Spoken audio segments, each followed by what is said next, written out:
Avec les feuilles de chou chinois, moi j'ai choisi de faire une soupe qui sera à base des feuilles de chou chinois et des fans de radis que j'ai eu aussi avec mon panier de la MAP. Mes feuilles de chou chinois sont prêtes, elles sont lavées, etc.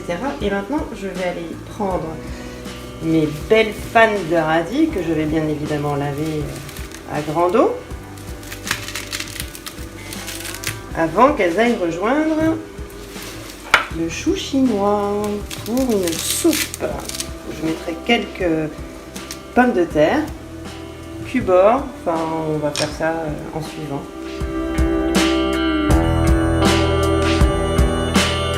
Je mets du beurre dans une casserole, enfin une cocotte.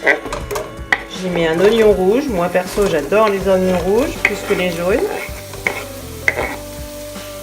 Et je vais commencer par les faire rissoler, un petit peu dorés. En parallèle, je vais éplucher deux pommes de terre, deux belles pommes de terre. Et faire chauffer de l'eau pour pouvoir agrémenter ma soupe. Alors mes oignons sont rissolés. Je vais ajouter les feuilles de chou chinois.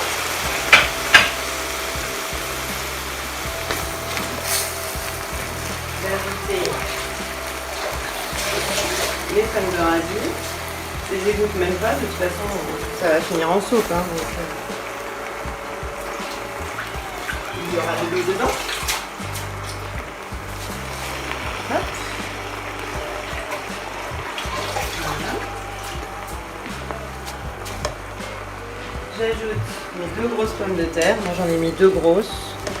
Je les ai coupées en morceaux un petit peu fins, enfin pas trop, pas des. J'ai pas mis la pomme de terre en entier, histoire que la pomme de terre cuise rapidement. Enfin assez rapidement. J'ajoute après un petit peu d'eau.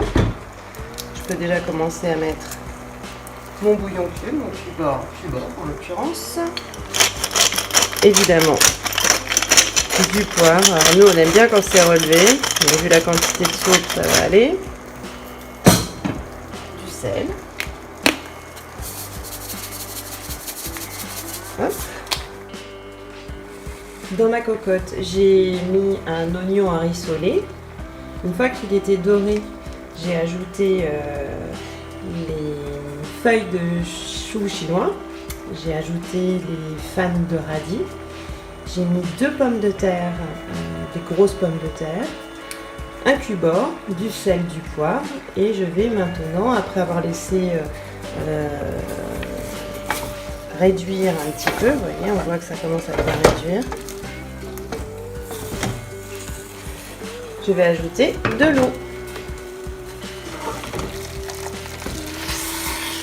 Je vais couvrir.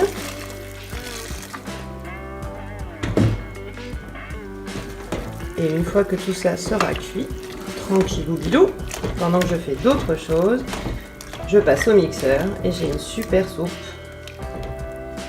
Bon appétit!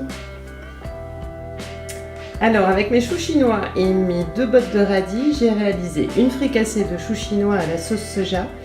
Et on va se régaler, ça va être croquant. J'ai réalisé une soupe de feuilles de choux chinois avec les fans de radis.